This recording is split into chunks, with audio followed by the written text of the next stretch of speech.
The next topic that we're going to talk about here now, this is called leverage. And leverage is something employed when you think sales or revenue is going to go up. Now, there are two kinds of leverage that we're going to talk about here, and I'm going to show you how to analyze. One type is called operating leverage. The other type is called financial leverage. Now, operating leverage is leverage brought about through the use of additional fixed costs. Financial leverage, on the other hand, is leverage brought about through the use of additional debt. So operating leverage is brought on by fixed cost, financial leverage brought on by debt. Now, just to give you a big picture here of what we're talking about with leverage, you know, in any situation now, you're talking about restructuring the cost structure, the debt structure of the company, really to try to take advantage of an increase, an expected increase in revenue or sales. Now, lots of companies have no debt.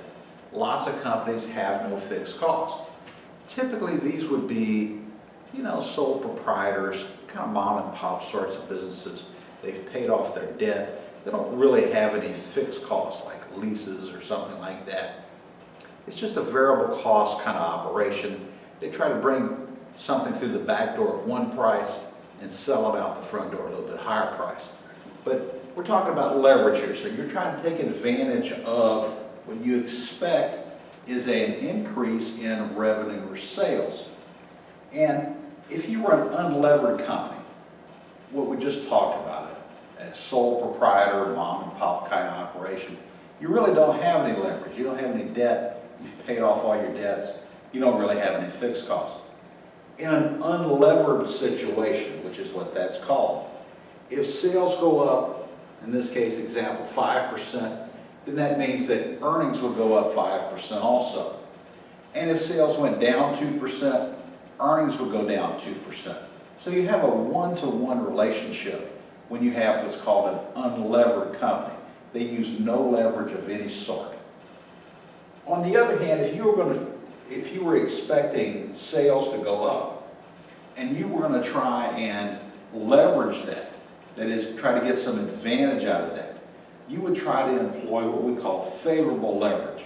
You might use more debt, you might use more fixed costs, and what you're trying to, all this to result in now, is that if sales do indeed go up, in this case go up 5%, then your earnings will go up a greater amount, in this case 9%.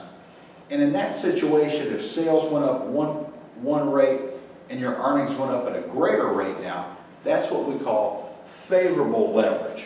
And that's what companies try to do when they think they're going to see increasing sales and revenue in the future. Now, unfavorable leverage. Now, unfavorable leverage does not mean, you know, sales go down and therefore earnings go down. That's just what happens in a typical, you know, you think one thing and you're wrong. Earnings aren't going to materialize. But unfavorable leverage really means I think sales are going to go up, and they do. Not only did I think they were going to go up, but I levered the company. I put leverage into the company. I used more debt, more fixed costs. I'm trying to get a multiplier effect. I'm trying for my earnings to go up more than sales will go up. And indeed, though, you're right, though. Sales go up, revenue goes up, you use debt or fixed costs of some sort, and earnings only go up 2%. Now, that's unfavorable leverage. That means you've added more debt to your company, more fixed costs to your company, but you're not being rewarded for that. You're taking on more risk, getting less return. That's unfavorable leverage.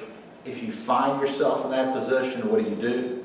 You deleverage the company. That is, you reduce your debt and reduce your fixed cost. Your company's, for whatever the reason, not responding to the leverage. So again, when we talk about leverage now, there are two kinds of leverage. There's financial leverage and operating leverage. Operating leverage brought on through the use of fixed cost. Financial leverage brought on through the use of debt. This is an example of, in a big picture again, of what you're going to see if a company, leverages itself or has leverage and sales go up or down. What's going to happen to the earnings of the company? That's how we're going to measure this. The first thing I'm going to show you in here is how you measure these different kinds of leverage. And I'm going to give you an example of how we do what's called break-even analysis, which is the way we analyze the impact of operating leverage. And I'm going to show you EBIT, earnings per share analysis, which is the way we analyze the impact of financial leverage or debt financing.